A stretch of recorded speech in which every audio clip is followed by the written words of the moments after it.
think anyone will be waiting outside that length of time. Can I advise members that the committee meeting will be recorded and broadcast throughout Parliament buildings and online? Can I advise members and those in the public gallery that they are welcome to use mobile devices as long as they are in airplane mode and all devices are muted? Attendees can also connect to the Assembly Wi-Fi and password details are available on the gallery rolls. It is not permitted to take photographs or record any part of the meeting. Can I advise members that it is proposed that oral evidence session with officials on electronic monitoring, update on transformation project and implementation of statutory rule, as well as the committee's deliberations on the Justice Bill, will be recorded by Hansard, and can I seek agreement for this? Agreed? Agreed. Can I then remind members that they are obliged to declare any financial or other relevant interests that might reasonably be thought by others to influence their approach in the matter under consideration. Any members who have interest to declare in relation to today's business should do so now or when the particular matter arises. Any interest to declare? All party group access to justice. Okay, all party group access to justice, and I'm going to take that as basically a complete, because most of us will attend that at some point. Okay, members agreed? Agenda item number 4 then is draft minutes. Can I inform members that draft minutes of the meeting held on Thursday 22nd of January 2026 are pages 318 of the meeting pack? Can I ask members if they are content with the minutes, that they are a true reflection of the proceedings of the meeting held on the 22nd of January 2026? Agreed? Yeah. Agreed. If so, I will sign, and it's underneath here somewhere in my pile of rubble.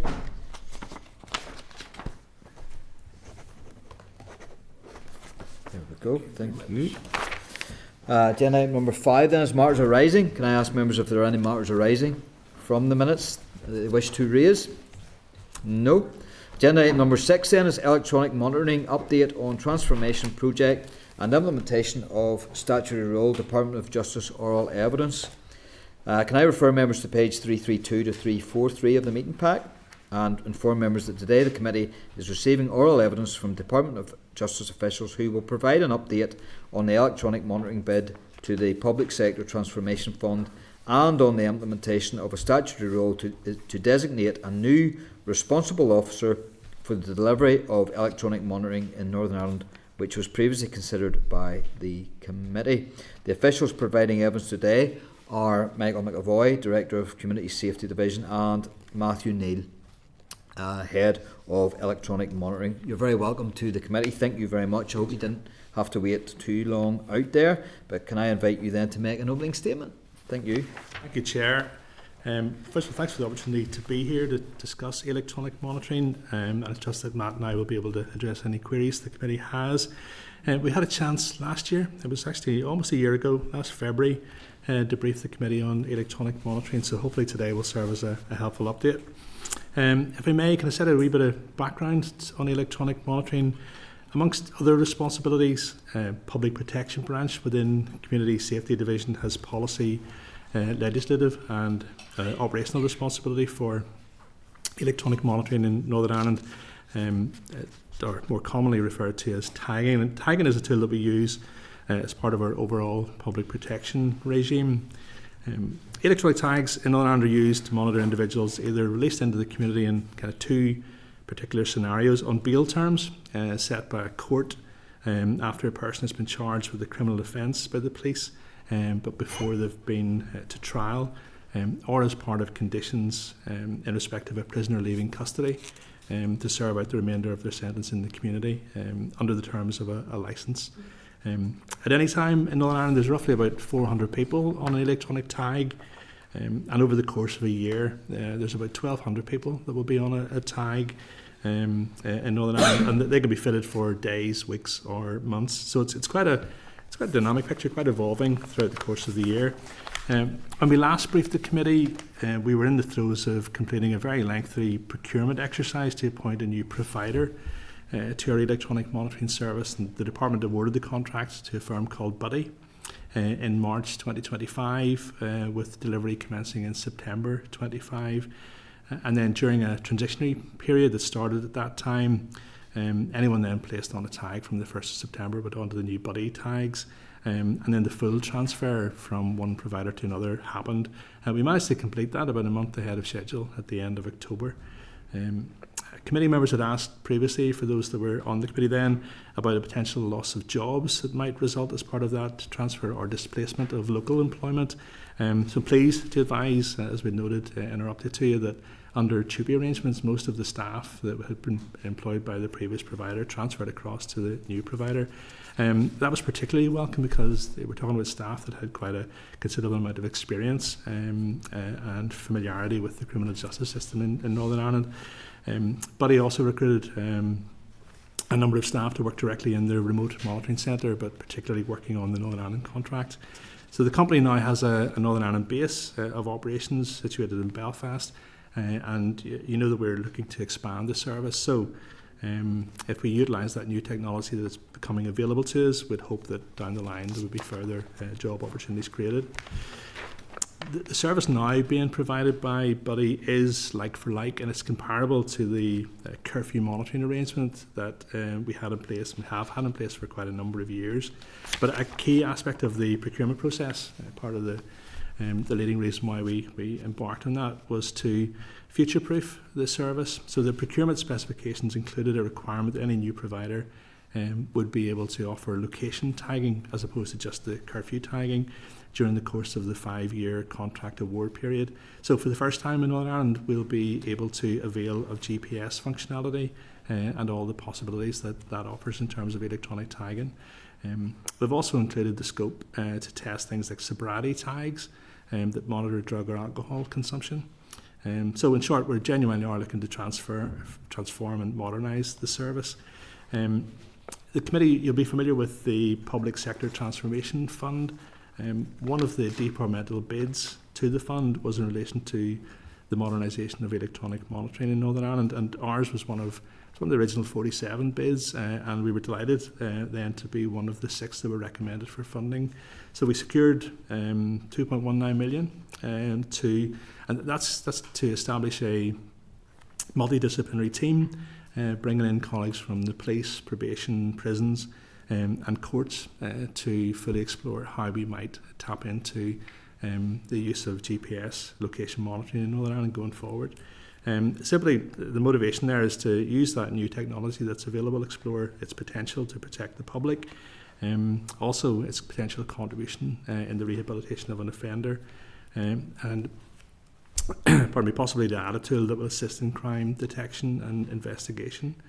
Matt and I actually, it's about this time last year, maybe before, we volunteered to wear tags. It's an interesting experience when you go on tag for a week and are told not to go to North Street in Belfast, and you do, and they're on the phone before you get out of the lift. But it generally gives you an insight share into what it's like to wear a tag and be on tag.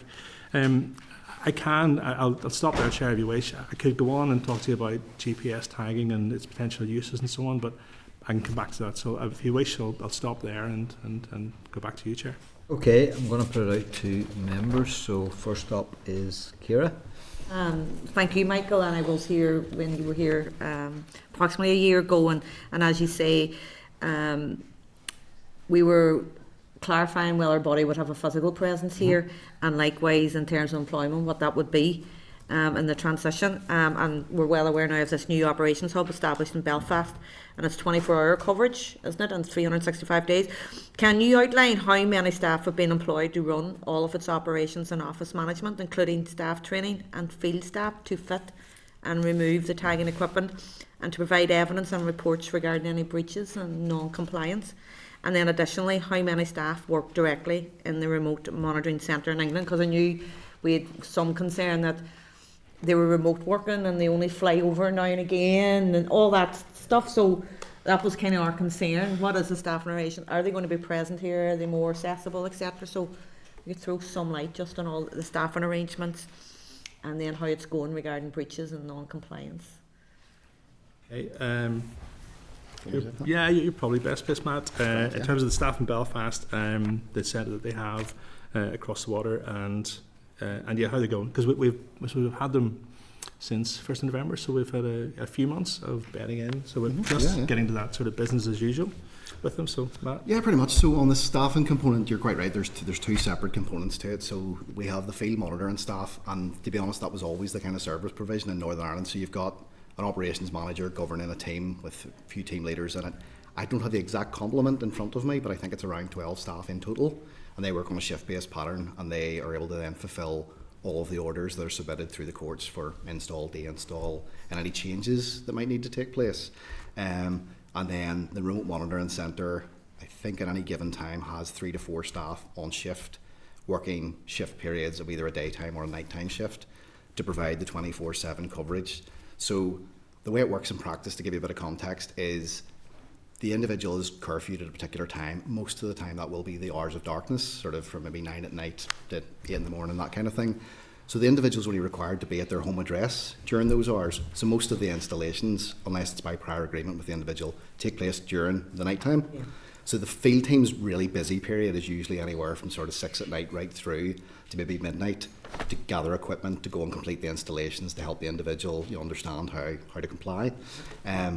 But the monitoring centre, which does sit remotely, then will deal with any queries that are coming in from an individual on tag, queries from criminal justice agencies, or if there are breaches coming through, that data then is sent by the devices to the centre and comes up on basically a live system, and they're alerted to it, and then they work through a series of processes to address that. So at any time, should anyone who's involved in the system, whether it's as a service user or a justice agency, they can pick up the phone and they can contact the Northern Ireland Monitoring Centre team directly and engage with them with whatever business they have. And that's where the 3 or 4 staff are? That's where yes. So then they would go out, but they're based in Belfast? No, the monitoring centre staff are completely separate from the field team. Right. So there's two separate teams. There's the field staff that I think predominantly live and work in Northern Ireland constantly, and they're the ones that go out and would have the face-to-face contact with citizens on tag. And then the monitoring centre deals with the data that's coming through. So if a person has breached, for example, they're the ones responding to that. I don't want to use the analogy of a call centre. It's a lot more sophisticated in some ways, but they're taking that information through, contacting the individual, confirming breaches, looking at the evidence, and ultimately if a breach is found, they will then issue a report to whether it's the police or probation. Okay, so that's the 12 field staff, not only fit, advise and guide the people, this is what it is, this is your rules and regulations, they also are there to be alerted through the remote centre if there's any breaches, etc., and then they come out and deal with them. Is that it? If they were required to. So if, for example, there was an individual had cut their tag off or had maybe damaged a piece of equipment in the house, yes, the monitoring centre would deal with that query initially. Maybe the individual's communicated it directly, like I've cut my tag off, or I've had an accident, the power's went off. If it necessitates a member of the field staff attending the address again, then it can be responsive, and they will only attend during the curfewed hours because that's when the individual is required to be there. Okay. But yes, they're completely connected teams, but they operate 2 different functions. Just to give you a wee bit more in terms of on a monthly basis, so the figures for December, you're talking about 160 installs during the course of the month, 163 deinstalls, and then variations to licenses that are communicated. So it's it's busy, and I'd say that's why they have to have the staff in the field out and about. And it's actually not dissimilar. The arrangement with the previous provider, it's not uncommon to have a central monitoring base, possibly across the water, but the field staff have to physically go out and then respond, as Matt says, if there is a breach. Yeah. Just in relation then to breaches and non-compliance, what's the percentage? What are we looking at? And I know it's... So the way our billing process really works is we pay a monthly sort of fixed rate fee, and that's for staffing and the whole contract basically to have in place, and then we pay a range of variable billing, and it's pretty much demand led. So how many orders are coming from the courts, as Michael says, installs, deinstalls, equipment changes, and that's the way we present our billing. And within the billing then we have a series of KPIs, so that comes in on a quarterly basis. So we've really only had our first quarterly report in to cover 3 months of service with solely body on the page, if that makes sense. And by and large, I can say fairly confidently things are going pretty well. I think we've taken a little bit of time to onboard our partners and raise awareness and understanding of how this is slightly different to the previous contract. The equipment's very similar, but the information that we give service users is probably more developed to give them a better understanding of how things are, how to comply with their licence or their bail conditions, who they can contact in an emergency, all of that. We try and provide all that. And most of the KPIs, I would say, are in the green at the minute, and there's a few that are probably in the yellow, and that's really just because it's a graduated process. So I'd say every month we're probably fortnightly at the minute, we're contacting Buddy, asking them to update reports, looking at some of the detail to help inform the supervising agencies like police or probation, to help them understand what they're seeing, because it's the same dinner but slightly differently presented, if that makes sense. But by and large things have been going pretty well. I think we're starting to develop a brand new evidence base, so at a future point I'd like to be in the position that we could have actual hard metrics that we could share with the committee to show volume, performance and things in general. But yes, I think we've been very, very surprised that things have moved very quickly with a new provider who hadn't operated in Northern Ireland. And I should put on record our thanks to G4S, the previous provider, who helped support a very effective mobilisation and transition. I know Michael covered it earlier, that we transitioned everybody probably a month earlier than we expected. We couldn't have undertaken that successfully without both providers working collaboratively on that. And the context of that is there were 380 people on one tag, and over a period of months we had to move them from one service to the new service. We communicated with the individuals and writing a number of times to try and make that as easy as possible for them. But with the providers working together, I think we were able to achieve that pretty well. And all of that kit obviously had to be taken out from one supplier and new installed, so it's a lot of work over a couple of months, but they did work very well together. We're actually running a bit ahead of, I said on average there's 400 people, there's probably 426 tags across Northern Ireland as we sit here today. Thank you. Just one wee one. You mentioned about drugs and alcohol consumption. Yes. Sobriety tags. Aye, that's new. I've never heard that before. What's? Yeah, it's another bit of kit, Ciara, that we haven't had. I mean, we haven't had GPS in Northern Ireland, but we certainly haven't had something as fancy as a sobriety tag. But it is a tried and tested method. It's a contact device that someone is required to use it that takes alcohol. It will, a bit like a tag. If it's a breach of a tag, it will trigger that alcohol is being consumed. No, I too, I am partial to gin and tonic, and I have volunteered to be in the cohort, like the tag chair. Should they ever pay me to sit at house and drink alcohol and trigger an alarm somewhere? But that is, I don't mean to be glib, but that is what it is. And in many ways, the feedback we get around that is that it can be very effective in helping someone on a journey to desistance from alcohol. So you've talked about this, and they have given us a few demos of some of the kit. At the moment, we've just been concentrating on moving from one system to the other and getting business as usual. We've done that successfully, and now with the multidisciplinary team that the Public Transformation Fund is funding, there's an opportunity to consider all of the kit that we haven't had a chance to even think about deploying, to be honest. But your experience? The aptly named Alco Tag would be the product that we would have access to. And certainly we would intend to pilot that during the transformation project, and that's their branded term for it. Effectively, the way it works, the product that's on the market at the minute, and there's a few new ones coming out, but it's the same. It looks the same as a normal tag for GPS monitoring, but it has additional technology in it which does transdermal alcohol detection. So it will detect the amount and levels of alcohol in the sweat coming off the skin. Pretty similar to what Fitbits and things would do, or other devices would do in terms of monitoring heart rate and other things like humidity. Yeah. So there's a sensor on it which detects alcohol. Now, I think the novel thing about this compared to other technologies, it's not a binary, have they taken alcohol or not. It will give you that, but the other really attractive thing and prospect to some of our criminal justice partners is it can show you levels. So if somebody is a habitual alcohol user and has issues with that, perhaps it's contributed to their offending, and maybe they're being released from prison, you'll actually get almost, it looks like a bar chart effectively, and you could see that they've had X number of units on a Friday or Saturday, but maybe you've got them on an alcohol program, and you can monitor that either dipping or going up, depending on how they're behaving in the community, how they're engaging with maybe treatment programs. So there's another piece of evidence that could be used to help inform risk management, as opposed to just this person's an alcoholic, they offend when they take alcohol, they shouldn't have any. But it might be about managing the level and helping them on an abstinence journey as well as a reducing offending journey. So we're really attracted to exploring that. I think it's, in my sequence, and it's sort of GPS, let's look at that first, but let's bring that technology forward that we can at least pilot some of it and work with our partners to see how they could use it.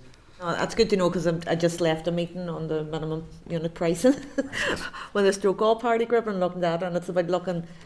I really like the education piece and people being more informed and educated around units as well. And this could be an aspect of it. So thank you. I was just curious. Just on that, Brian, what right does the Department of Justice have to deprive you of your gin and tonic after a stressful day? You volunteered. Legislation somewhere. No, I'd be volunteering on behalf of the department to provide a public service. So the point I make, I suppose, is, and I'm jesting there, of course, but where is there conditions placed down for someone using a tag that there would be issues around alcohol consumption? Are there conditions placed? Yeah, there are conditions around consumption of alcohol for unlicensed. There are absolutely conditions so there are conditions that are included within court bail. There Yes. are conditions that are included within licences. I think with specific reference to the electronic monitoring component, Yes. it'd be quite fair to say there isn't anything that I'm aware of in statute around alcohol monitoring. Yes. That's a specific element of that. That is something we would need to explore further in terms of the detail. The legislation is quite clear, I think, at the minute in terms of monitoring a curfew electronically and monitoring a person's whereabouts, which would open the door to the GPS element. However, things like alcohol, sobriety, we would need to explore that further and look at the legislative base to see if there's something further. A lot of the learning that we've taken on board so far, and again it is early days as the team is just being formed, a voluntary aspect of this is available, and within licence conditions at the minute, the probation board may require an individual to be subject to drug or alcohol testing, usually through like a urinalysis. This would just be an additional piece of technology that could be used. So there are some doorways, I think, at the minute that we could push at and explore further with partners if there was a significant demand for it. And I will be fairly clear, like we haven't really explored whether there's demand for this service right across our partners yet. I do think GPS is seen as very much a high priority, and looking at this in slower time potentially, but it appears to be the fastest growing market for buddy in the United States in terms of the alcohol consumption, and the fact that it also works in tandem with the GPS component to maybe prevent people going somewhere that you can buy alcohol, and if they do access it, then you're getting recordings for that as well. So It's just that I know, because I've looked at it recently, sad that I am, the powers that actually the police have to actually stop and test people for alcohol and drugs.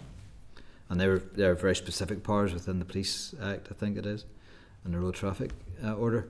But it's just, it would be, that that would lead on to a brand new bell, I would imagine.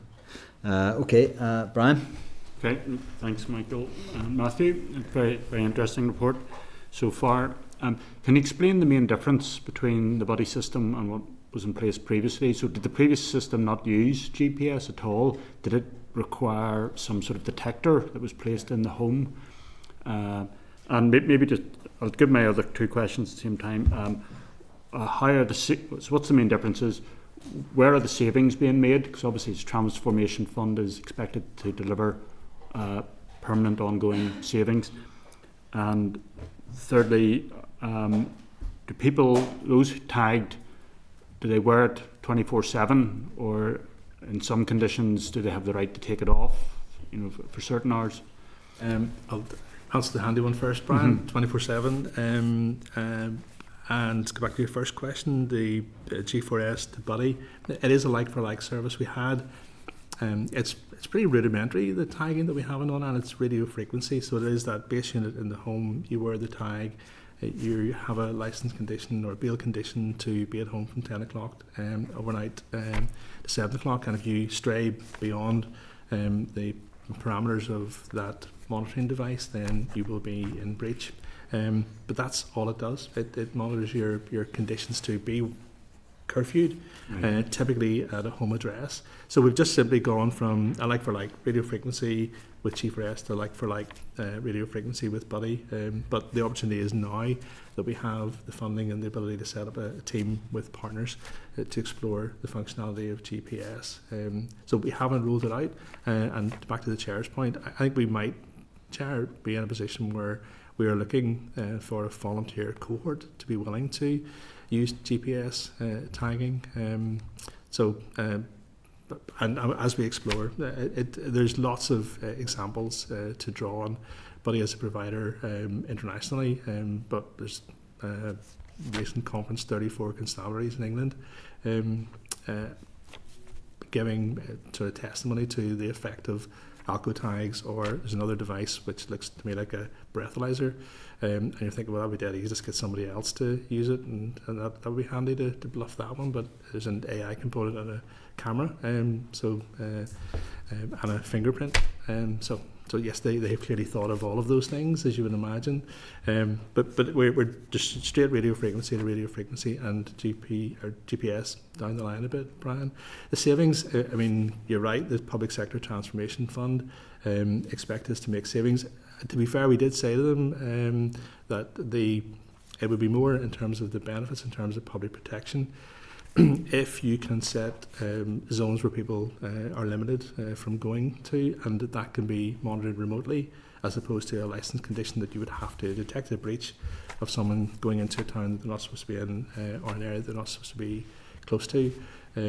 Monitoring that remotely will provide a lot more reassurance for victims, but it will save on the resource of trying to detect someone in breach.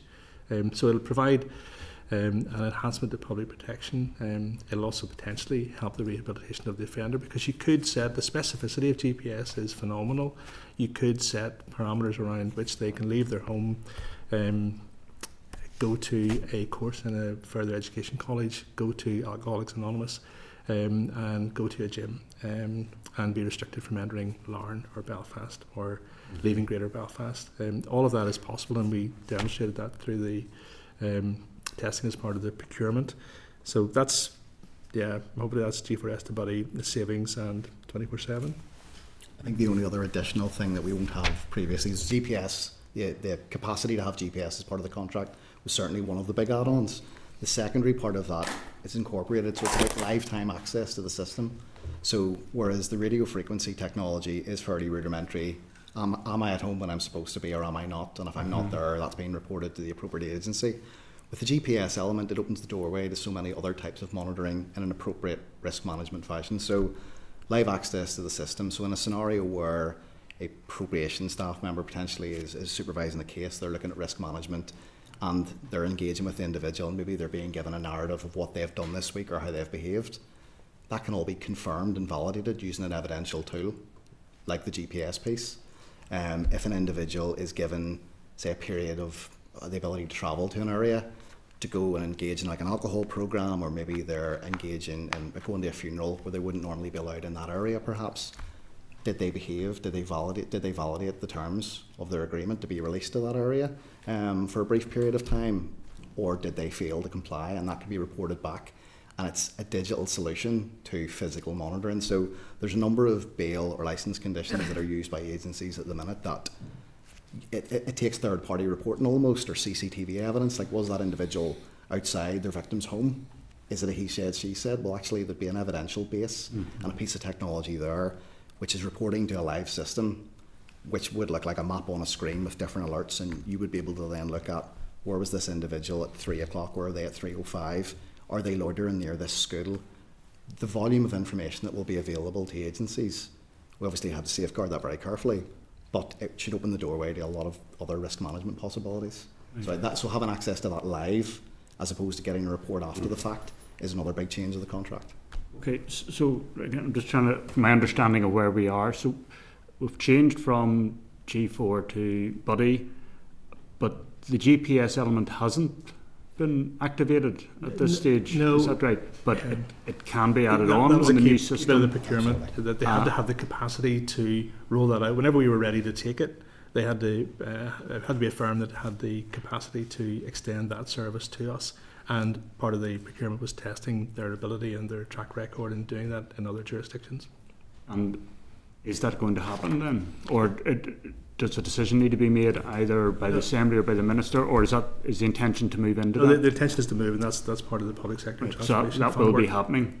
It'll happen quicker than it would have done with the additional resource from the transformation fund.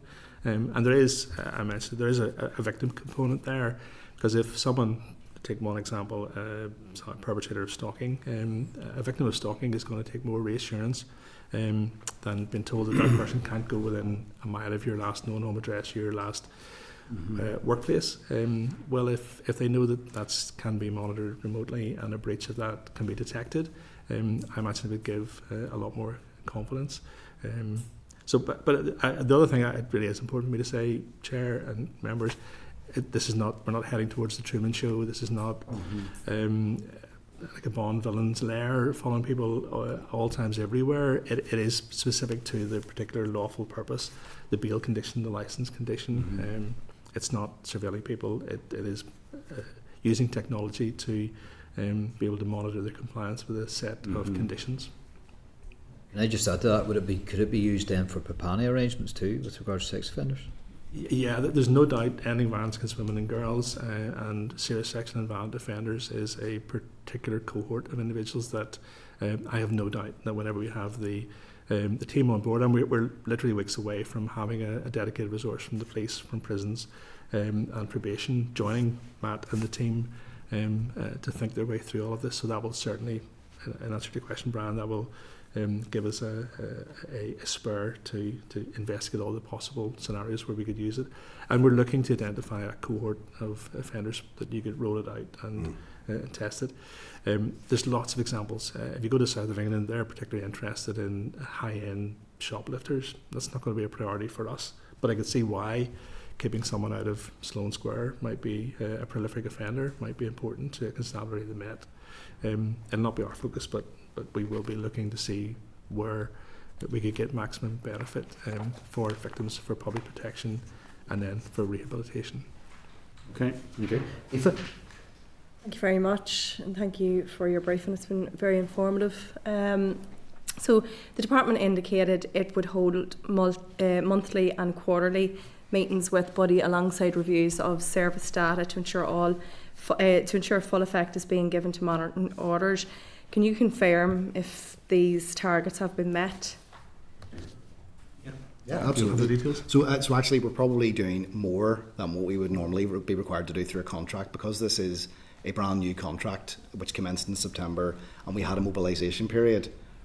To be honest, we're talking to Buddy 2 or 3 times a week in terms of just looking at, has everything been met? We're auditing some of the data sort of as we go, just to make sure that everything is bedding in correctly. We don't want to be in a scenario where a few months down the line we haven't looked at certain things that might have arisen. So making sure that the orders that are coming through from prisons or probation or from the courts, are they being given effect in the timely manner that we expect?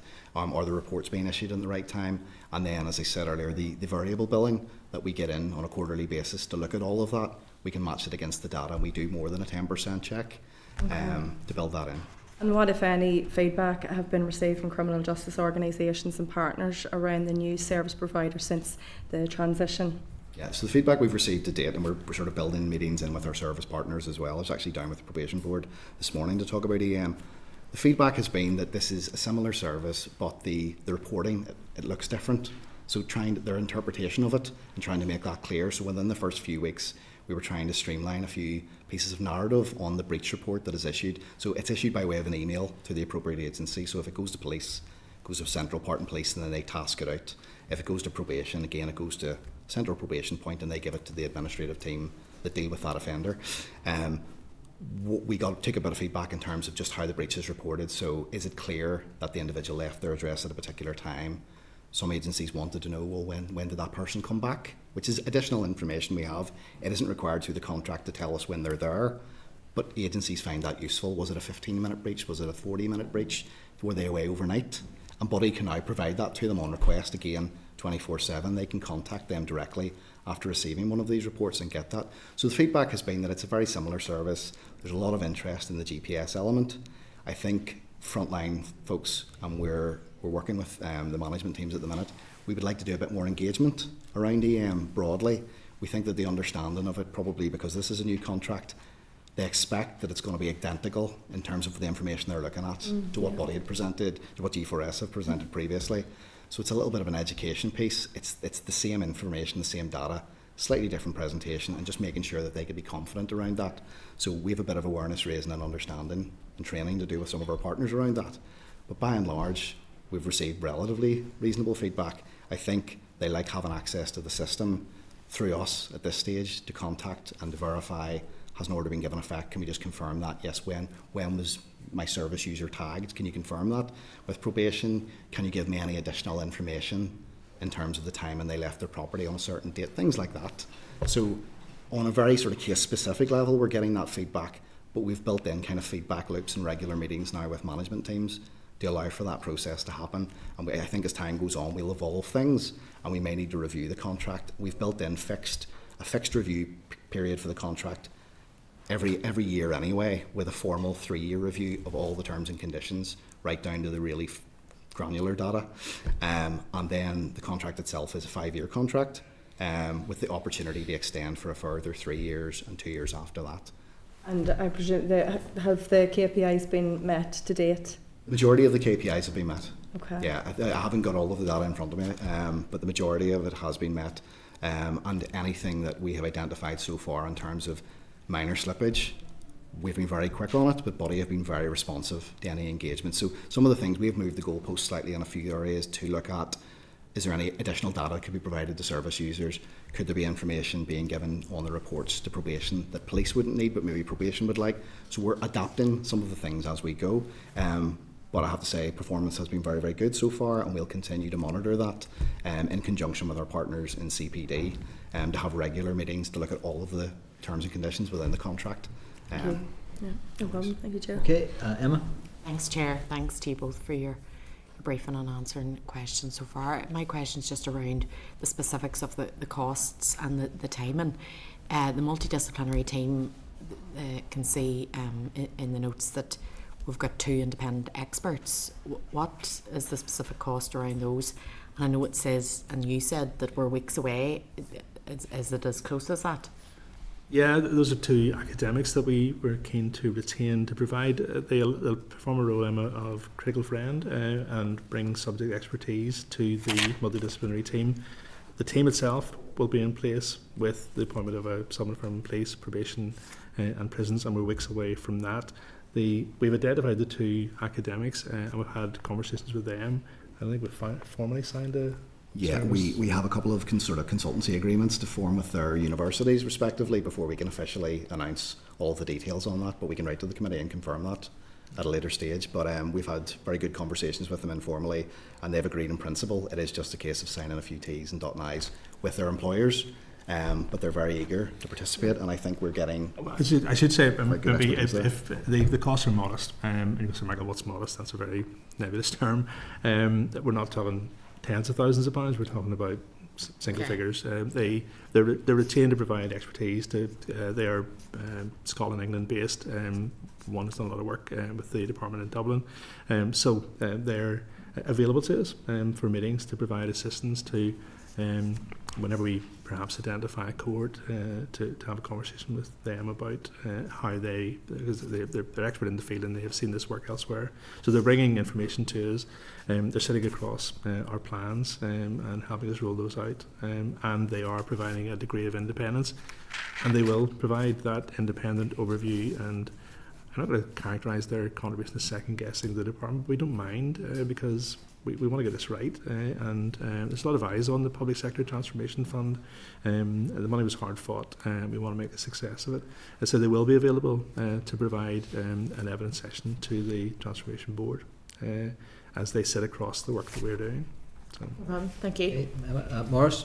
Thank you very much, Chair. Thanks for your presentation and congratulations on a smooth transition. But I would like to ask a question about GPS. GPS will enhance the service that you provide, but will it come at a cost, or will you be able to tap into the existing electronics that's already there? And the other thing I'd like to ask you is, were you given any testing kit, like a bottle of gin and tonic, to take the heat off them? No, don't disregard that. Sorry, I'm thinking gin and tonic now. You've lost me on your original question. There are other products. The Bushmills. Do you know, Marsh, whenever we use and we avail of the technology that Buddy can provide to us, whenever we're in a position to utilise that, there will be a unit cost. In the same way Matt described, there is a fixed cost to the contract, and there's a variable cost, and the variable cost is around the number of installs and deinstalls. So to take that scenario, if we were using GPS as an additional function, and then it became the norm down the line, if we were doing 200 or 250 of those per month, there's a unit cost to those. So the overall variable cost for the contract will increase over time, and that's something we've been aware of, but the benefits have already been accepted within the criminal justice system in terms of the value for money that represents in terms of public protection, in terms of rehabilitation. And I'm not going to link this to, there's an obvious connection to saving the money that people would otherwise spend in prison, but potentially there's a component of that we could work out in terms of the benefit from someone that is not in custody and is managed in the community safely, if that's possible. But yeah, so there will be an increase in the cost of electronic monitoring to the department over time as we avail of GPS technology and start to use those tags. But he will charge us for that functionality, and that's what we expect to happen. And if it does happen, that's a sign of success, because we're getting all of that additional functionality. Compared to what the relatively rudimentary electronic monitoring system that we have at the moment. Anything you would add to that? No, I think that's exactly right. I think if we look at having the service available, the electronic monitoring service as a whole is largely where all the fixed costs are.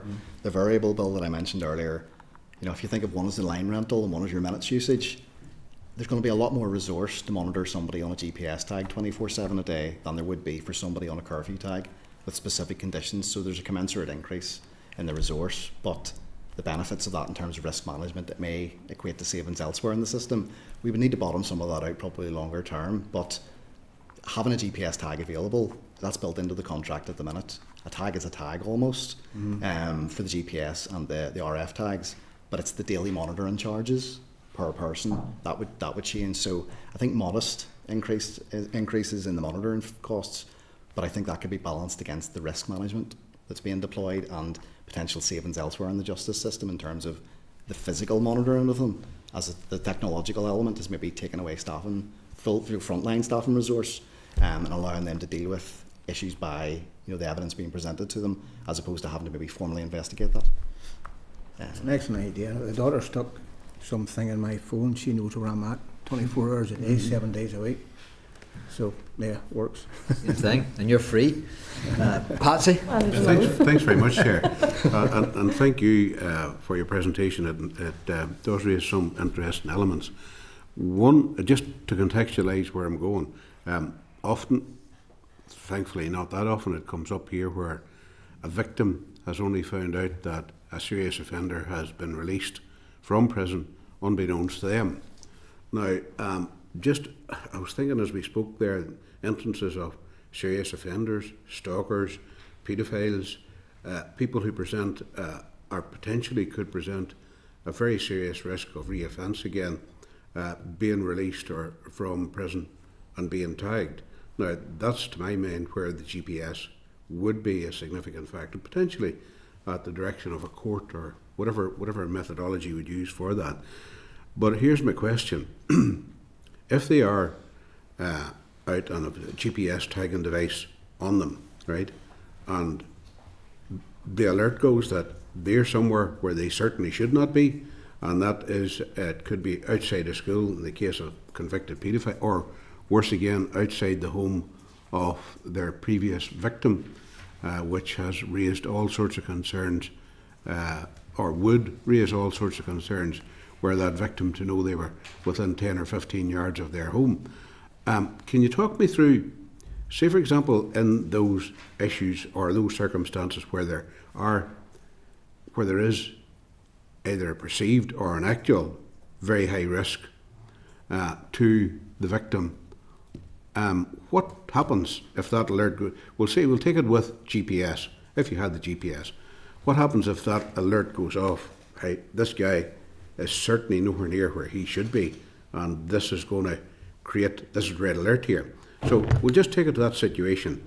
And we've gone through that, this process has gone through, but potentially by the time the process and the paperwork goes through, it could be the next day or the day after that. Could you talk me through how red alert cases in those instances would be dealt with and attended to? Yeah, there's a couple of scenarios I could paint a picture. I'll take a simple one first, which is co-accused that aren't allowed to fraternise with one another. You literally both of them on a tag and they're not allowed to meet. There can be an alert pings if they're within, say, 300 metres, perhaps inadvertently, of one another. Well, they're both required to turn around and go in the opposite direction from which they came, and then they're no longer at risk of inadvertently coming into contact with one another in breach of their licence condition. In the here and now, if that could be a licence condition around co-accused, the only evidence that we would have that they were together was if they were witnessed by a police officer, perhaps caught on a body worn camera. And that would require an awful lot of surveilling to capture that. So there's a solution in the scenario. The stalking one I mentioned, genuinely, and we will have a conversation with people who have been victims of stalking. A number of people have said they'll happily chat to us about that in terms of the reassurance that they could be provided with, as opposed to a simple licence condition that someone is allowed to go within a certain distance of their former known address of their former work premises. In terms of the responsiveness to that, Patsy, it does depend on the risk profile of the offender, and we're not, I say, it's not the Truman Show. We're not painting a picture that there's a red light goes off in 10th Street Police Station and someone immediately responds. But it does depend on the risk profile. Well, that's exactly the scenario I'm trying to portray, as a high-risk offender, out tag. Yeah. If that person has GPS on them, what happens then? Because if that's a high-risk offender, serious offence, they're out, they're within 10, 15 yards of their previous victim's home. It's a specific address. They're not at the pub down the street. Yeah. They're nowhere else. They're at that specific address. I'm thinking of the victim and reassurance to the victim here. There is a way of dealing with situations where I am very, very afraid, and this person, unbeknownst to me, has been discharged from prison. May well have a tag on them, but what alert procedure goes off there, and how does that then, where it is high risk or potentially high risk, how is that dealt with? Those are the sort of scenarios that's why we made the bid to put a multidisciplinary team together. Police colleagues need to chat to us about, because we want to create unrealistic expectations here. We want to manage those appropriately, but we need to literally walk through the very scenario that you've just outlined, Patsy, to think our way through what could we do, what would the response be, and the best way to do that is through worked examples. Northern Ireland's a village. People who might have been convicted of being a paedophile in Coleraine will typically return to that town, and I know of scenarios where people have gone into a GP surgery and met their offender. I'm not talking about that type of scenario, Michael, with the greatest respect. No, I know. I'm talking about the scenario where they are somewhere where specifically and most definitely they should not be. I do know, Patsy, that you were saying about if they're in breach of a licence condition, not allowed to enter Larne, and they're entering Larne. No, sorry, you're way off from a different thing there. Can we just stay focused on the instance of the cases where people have been discharged from prison, right? Victims do not know anything about them being discharged from prison, and we'll take, say, a stalking offence, serious stalking offence, right? And that person, high on the level of offence and offending, and shows right back to, we'll call it, I don't know, whatever the address is, and I stand 20 yards outside that address at night. Now, there's a mechanism there if you've got the GPS which shows that person is at an address where he should be nowhere near, and is standing outside and it's dark, and there's a person in that house who doesn't even know that he has been discharged or released from prison, albeit with a tag. So that's the mechanism I think that needs to be fixed, and if you haven't thought about it, you really need to be thinking about it. Now, you're not going to have it in every instance of every single case, but where there are high-risk offenders, as there have been, released from prison, and those instances of potential high risk determined by yourselves or in conjunction with the courts or whoever, that I think there's a mechanism there that could work, but it's a matter of making it work to the assurance of the general public. I'll be really specific, in that situation, there's a couple of things that you could do. You could alert the victim to the fact that someone has entered a zone that they're not supposed to be in. If they're not supposed to be within a mile of a known address, you could alert the victim to the fact, and then potentially dispatch a police car to the area to potentially apprehend that individual. And again, the specificity of the GPS tagging means that your chances of discovering them in the facility, by the time you get there, they may have moved half a mile or driven out of the area again. But again, you have the breach to act You on. know that they've been there. Yeah. And you also could, unfortunately, alert the victim, but that's a better scenario to be in, the potential to do that, than then to be concerned that despite the fact there's a licence condition, they're allowed to be within a certain distance of their home.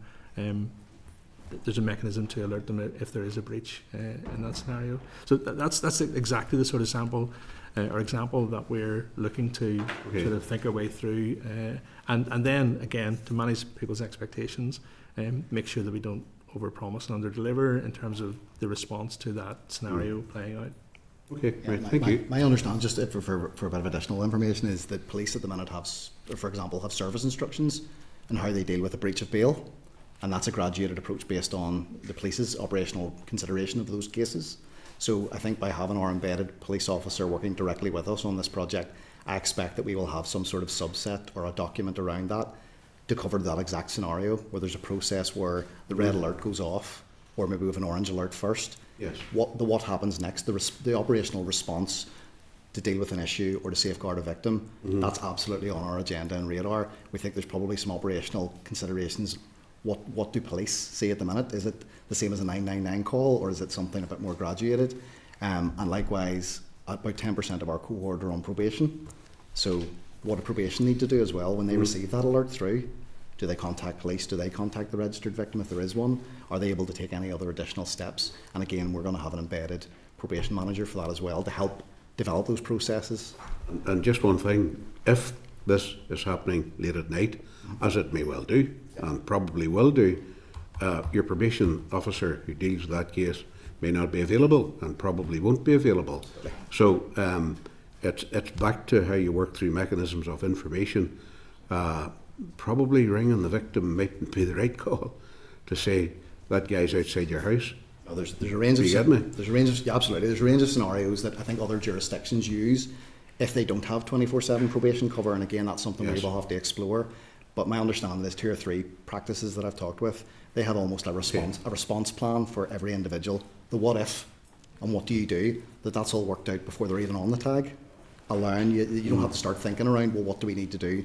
You already know in scenario A you do this, in scenario B you do that. I'm very attracted to that idea, but we do need to develop that with operational colleagues. Right, okay.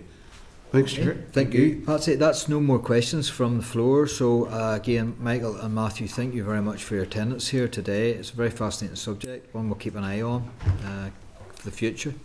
Thank you. Okay, thank you very much. Okay, members, pushing on then, agenda item number 7 is Justice Bill Informal Deliberations.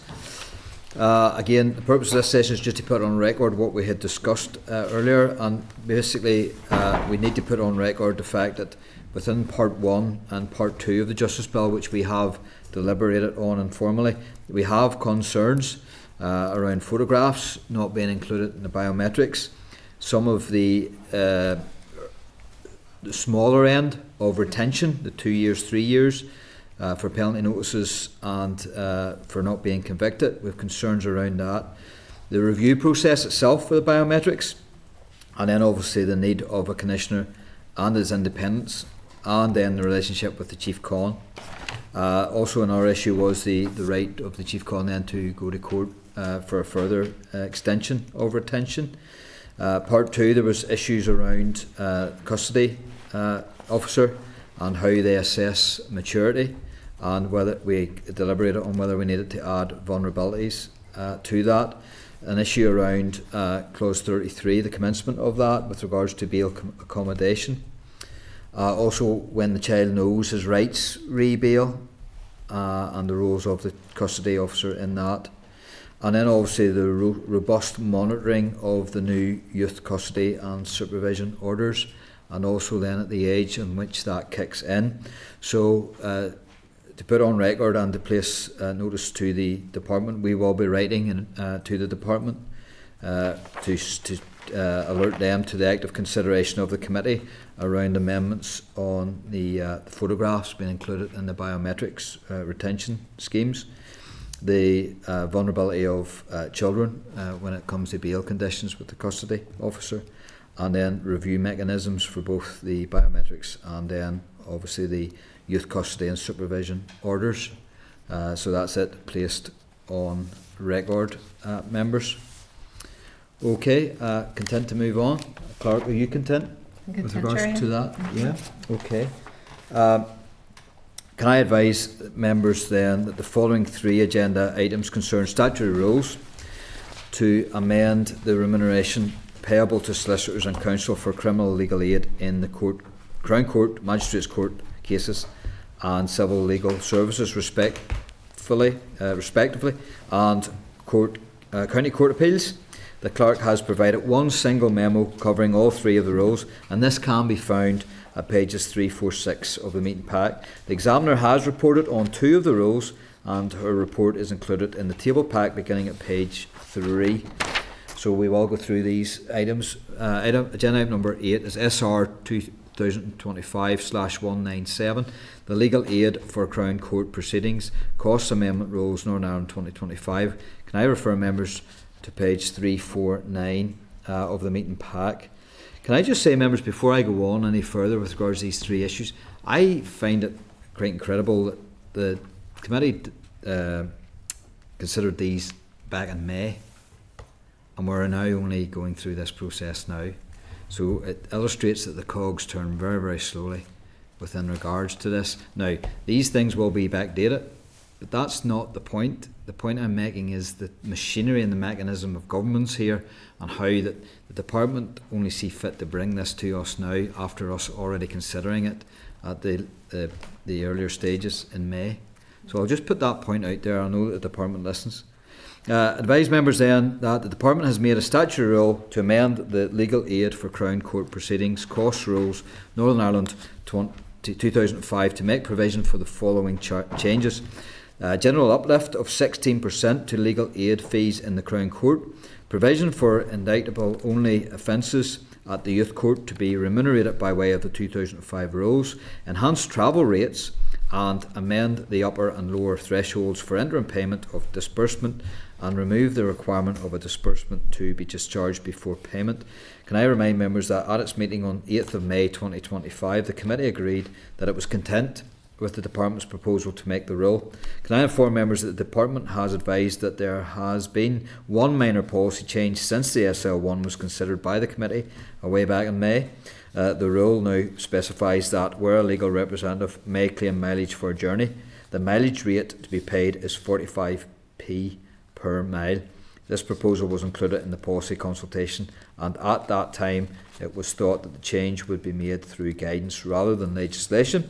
It has now been decided that this change would be best placed on statutory footing along with the other provisions relating to travel.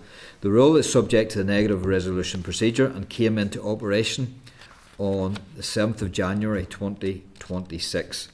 In her 54th report, the Examiner of Statutory Rules had no comments to make by way of technical scrutiny. So can I ask members if they are content with the statutory rule or if they wish to seek any further information or clarification at this point? If there are no other questions, I'll put the question that the Committee for Justice has considered SR 2025/197, the legal aid for Crown Court proceedings, costs amendment rules, Northern Ireland 2025, and has no objections to the rule. Agreed? Agreed. Agenda item number 9, SR 2025/198, the Civil Legal Services Remuneration Order, Northern Ireland 2025. Can I refer members to pages 367 to 403 of the meeting pack, and then also page 12 of the tables pack for the relevant papers? Can I advise members that the Department has made a statutory rule to replace the Civil Legal Services Remuneration Order, Northern Ireland 2015, to make provision for a number of changes, including a general uplift of 16% to legal aid fees in respect to most civil legal services, enhanced remuneration for PACE and parole matters above the level of the general 16% uplift, enhanced travel, waiting and mileage rates, a revised remuneration model in respect of immigration and asylum matters, and amend the arrangements for interim payments to disbursements. Can I remind members that at its meeting on the 8th of May 2025, the committee agreed that it was content with the Department's proposal to make the rule, and the Department has confirmed that there have been no changes to the policy content of the rule since the proposal for the SL1 was considered by the committee. The rule is subject to negative resolution procedure and came into operation on the 7th of January 2026. Can I inform members that the Examiner of Statutory Rules has not yet formally reported on the rule? However, in her advice at page 12 of the table pack, the Examiner has advised that the rule will be drawn to the attention of the Assembly due to 2 minor drafting errors, but that she is content with the Department's proposed approach to rectify the errors. So can I ask members then if they are content with the statutory rule, or if they wish to seek any further information or clarification at this point? Dan? If not, then I'll put the question that the Committee for Justice has considered SR 2025/198, the Civil Legal Services Remuneration Order, Northern Ireland 2025, and has no objections to the rule. Agreed? Agenda item number 10 then is SR 2025/199, the Magistrates Courts and County Court Appeals Criminal Legal Aid Costs Amendment Rules, Northern Ireland 2025. Can I refer members to page 404 of the meeting pack for the relevant papers? Can I advise members that the Department has made a statutory rule to amend the Magistrates Courts and County Court Appeals Criminal Legal Aid Costs Rules, Northern Ireland 2009, to make provision for the following changes: a general uplift of 16% to legal aid fees in Magistrates Court, criminal cases and County Court Appeals, enhanced remuneration in indictable only offences at the Youth Court, and enhanced travel and mileage rates. Can I remind members that at its meeting on the 8th of May 2025, the committee agreed that it was content with the Department's proposal to make the rule, and the Department has confirmed that there have been no changes to the policy content of the rule since the proposal for the SL1 was considered by the committee. The rule, again, is subject to negative resolution procedure and came into operation on the 7th of January 2026. So, in her 54th report, the Examiner of Statutory Rules had no comments to make by way of technical scrutiny. So can I ask members if they are content with the statutory rule, or if they wish to seek any further information or clarification at this point?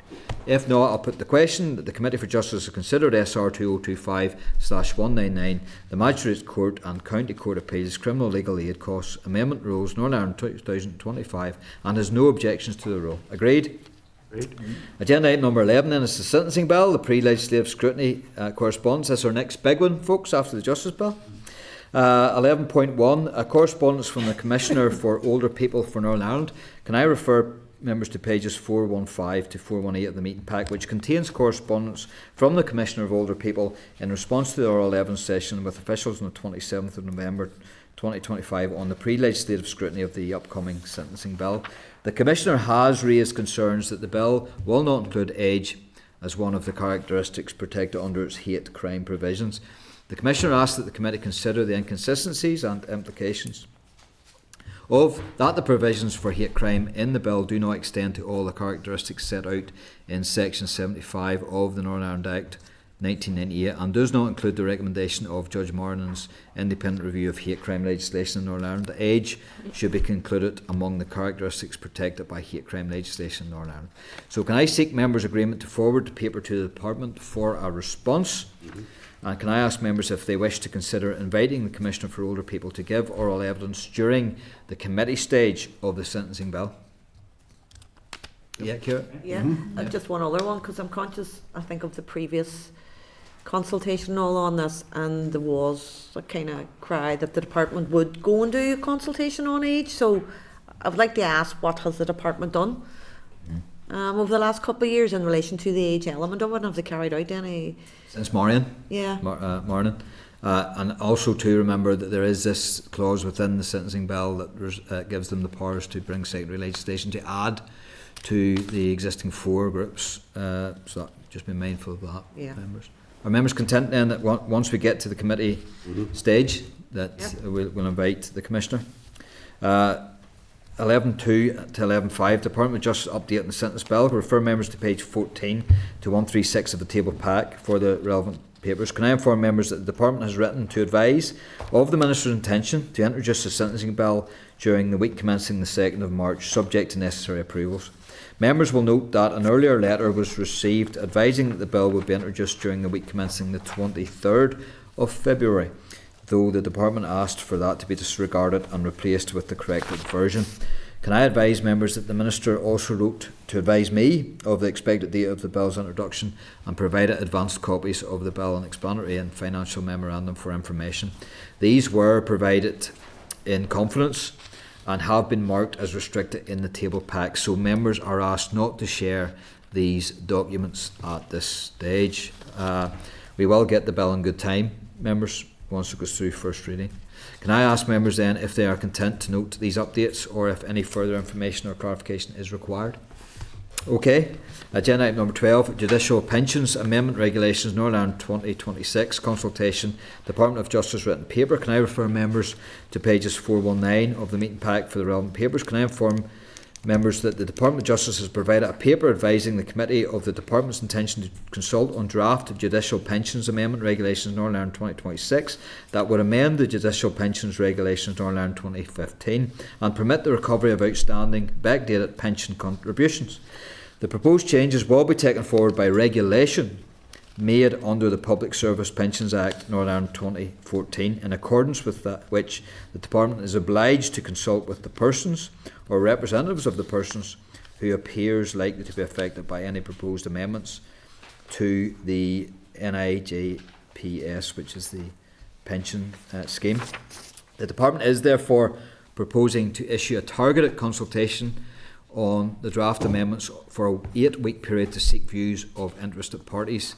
Can I inform members that a copy of the draft consultation paper is included in the meeting pack? Can I ask members if they are content to note the paper and to consider further when the results of the consultation are available? Agreed? Agreed. Agenda item number 13 is correspondence. Can I inform members that there are correspondence memo and 10 items for correspondence at page 466 to 531 in the meeting pack? Can I advise members that I will draw their attention to 3 of the items, and then members will then have the opportunity to comment on any other items of correspondence that they have a particular interest in.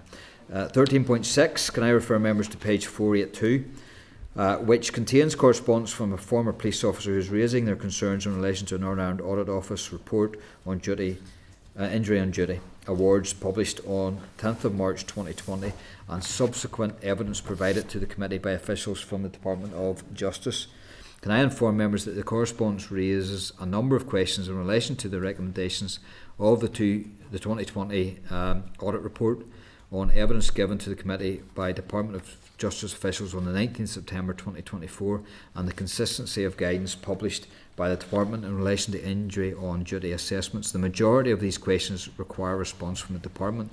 So can I seek members' agreement to forward the correspondence to the Department of Justice for response to the questions? Agreed? Agreed. 13.7 then, refer members to page 486, which contains correspondence from an individual to me in my capacity as chair of the committee, expressing concerns about the ongoing withdrawal of services by the Criminal Bar Association and in particular its impact on lower paid female barristers and victims.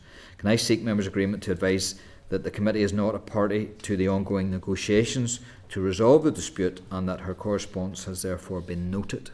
Agreed? 13.10, refer members to page 506 of the meeting pack, which contains correspondence that I have forwarded to members from an individual seeking the committee's consideration and scrutiny of recurring statutory compliance issues in relation to the Freedom of Information Act by the Policing Board of Northern Ireland. Can I seek members' views on how they wish to proceed? Respond to the correspondence. Within the correspondence there is itemised questions. Some of them aren't relevant to this committee. Some of them, in a more general sense, could be put to the Policing Board. Are members content that we seek out the relevant questions and ask the Policing Board for a response? There is an issue here about accountability and how the Policing Board is not directly accountable to this Justice Committee. So are members content that where there's a relevance that we can ask that question and see what we get back? Are members agreed? Can I ask members then whether they are content to note the other items of correspondence set out in the correspondence memo in the meeting pack, or if anybody wants to raise any other issues? Noted. Okay, members happy? Yeah. Agenda item number 14 is forward work programme. Can I inform members that the Department's proposed forward work programme for February is at page 533 and the latest draft of the committee's forward work programme can be found at pages 5 534 to 541. Can I ask members if they're content to schedule the proposed work items from the Department of Justice into the committee's forward work programme?